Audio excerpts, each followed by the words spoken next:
आप देख रहे भारत की बात खबर अयोध्या से। लौह पुरुष सरदार वल्लभ भाई पटेल की 150वीं जयंती के अवसर पर अयोध्या बीकापुर विधानसभा में बीकापुर विधानसभा के विधायक अमित सिंह चौहान के नेतृत्व में निकाली गई, जिसमें भाजपा के कई वरिष्ठ नेता शामिल हुए। यह एकता पदयात्रा थी जिसमें हजारों की संख्या में लोगों ने शिरकत की। यह एकता पदयात्रा वर्कशॉप से एक मैरिज लॉन में जाकर समाप्त हुई, जहाँ एक जनसभा की गई और सरदार वल्लभ भाई पटेल के जीवन के बारे में लोगों को बताया गया। बीजेपी के नेताओं के भाषणों में कहीं न कहीं विपक्षियों पर भी निशाना साधा गया। वर्कशॉप से शुरू होकर और सावित्री मैदान पे समापन हुआ और यहाँ पे एक जनसभा आयोजन किया गया। ये यात्रा अखंड भारत बनाने की यात्रा है। हम सबके आदर्श लौह पुरुष सरदार वल्लभ भाई पटेल जी के 150वीं जयंती के अवसर पे पूरे देश में जो पद यात्रा का कार्यक्रम आदरणीय प्रधानमंत्री श्री नरेंद्र मोदी जी के आह्वान पे चल रहा है, ये यात्रा हर एक विधानसभा में यात्रा चल रही है। और ये यात्रा सिर्फ यात्रा नहीं है, एक संदेश है जो संकल्प देश के प्रधानमंत्री आदरणीय नरेंद्र मोदी जी ने लिया है इस देश को विकसित राष्ट्र बनाने का 2047 तक। उस संकल्प में के तहत ये यात्रा का आयोजन किया गया।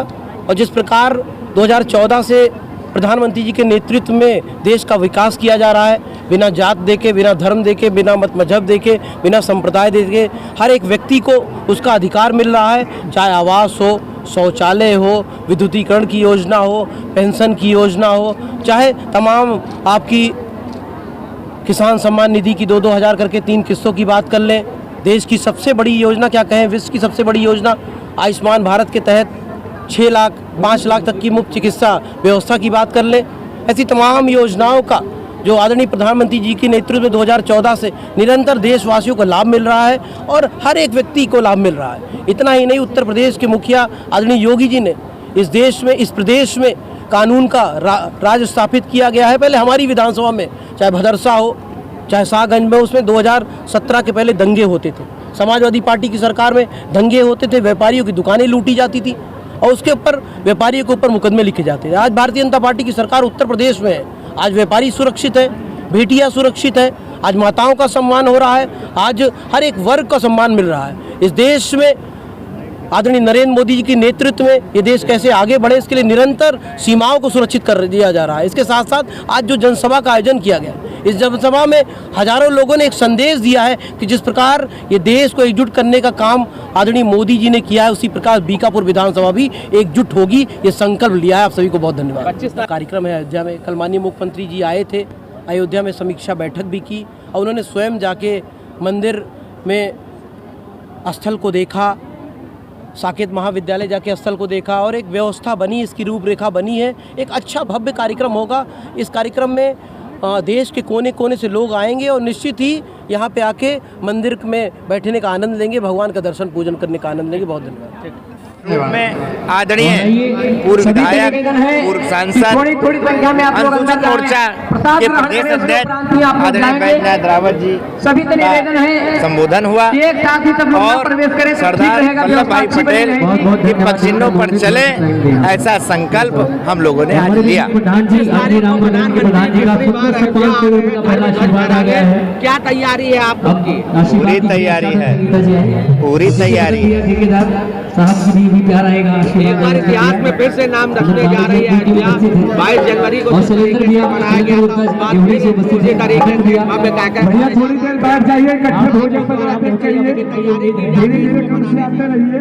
अयोध्या ऐतिहासिक नगरी है और हमेशा इतिहास लिखती है और मोदी जी इतिहास लिखने के लिए पैदा ही हुए हैं, तो ऐसे इतिहास लिखते रहेंगे। अरे बहुत लबालब है, बहुत खुश हैं हम लोग।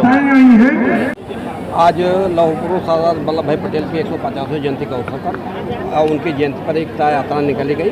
प्रधानमंत्री मोदी जी ने तय किया है कि देश के जितने भी महापुरुष हैं, देश के लिए उन्होंने काम किया और राष्ट्रीय एकता अखंडता के लिए काम किया। वो सारे महापुरुष, चाहे भीमराव मित्र साहब हों, चाहे बिरसा मुंडा रहे हों और चाहे वीरांगना देवी रहे हों, चाहे सरदार वल्लभ पटेल, तमाम महापुरुष हुए जिन्होंने देश के लिए काम किया, आज़ादी की लड़ाई रहे। उनकी जयंती व्यापक स्तर मनाई गई, गांव-गांव तक पहुंचाया जाएगा और एकता के प्रतीक थे, इसलिए एकता यात्रा निकाली गई। तो आज 15 प्रांत थे, उस समय वोटिंग हुई थी कि किसको बनाया जाए, तो 12 लोग इनके पक्ष में थे और नहीं बनाया इनको। कूद गए अपना। ऐसे जैसे डॉक्टर भीमराव अम्बेडकर थे, 52 चुनाव लड़े तो 74,000 मत उनके अवैध करके तब इनको हराया था, 52 वाला 54 पे हराया। आज कहते हैं वोट चोरी हुई तो बेईमानी उन्होंने शुरुआत की। और भारतीय जनता पार्टी के सरकार मोदी जी ने तो जो गरीब है, पिछड़ा है, दलित है, उसके लिए वो काम करते हैं, किसान के लिए काम करते हैं, तो आलोचना के लिए आलोचना करते हैं। और महापुरुषों को जो सम्मान मिलना चाहिए नहीं दिया गया। और हम तो आदर्श अपने महापुरुषों को मानते हैं। महापुरुष जिस रास्ते पर गए, जो भगवान राम है, हम लोग 400 साल की गुलामी अब तो तोड़ा और महापुरुष भगवान राम की पूजा करते, रामायण करते, कथा करते, कृष्ण भगवान की जयंती मनाते हैं। तो हमारे जो महापुरुष उनके आदर्श पर हम एक पितरपक्ष मनाते हैं, एक साल में एक बार। हम अब मानते हैं कि हमारे माता पिता हमारे घर आए, पूर्वज आए, उन्हें हम पूजा करते हैं, हम उस परंपरा के लोग हैं। तो सरदार वल्लभ भाई पटेल जिन्होंने एकता और अखंडता के सूत्र देश को बांधा था, उनकी जयंती मनाने में उनको क्या दिक्कत आती थी? उनको समाज में बताने की क्या जरूरत थी? उनको छिपाया गया। प्रतिभावान नेता थे, उनकी प्रतिभा छिपाई गई। सरदार सुभाष चंद्र बोस, चंद्रशेखर आजाद, कहाँ इनकी बातें कही जाती? आज हमारे यहाँ 1857 गदर की नायिका लक्ष्मी रानी लक्ष्मीबाई की जयंती है, आज हम उन्हें नमन करते हैं। तो जहाँ जहाँ हम सब लोग महापुरुष हुए, देश के लिए काम किया, चाहे हमारे देवी देवता हों, चाहे हमारे पूर्वज रहे हों, हम उनका सम्मान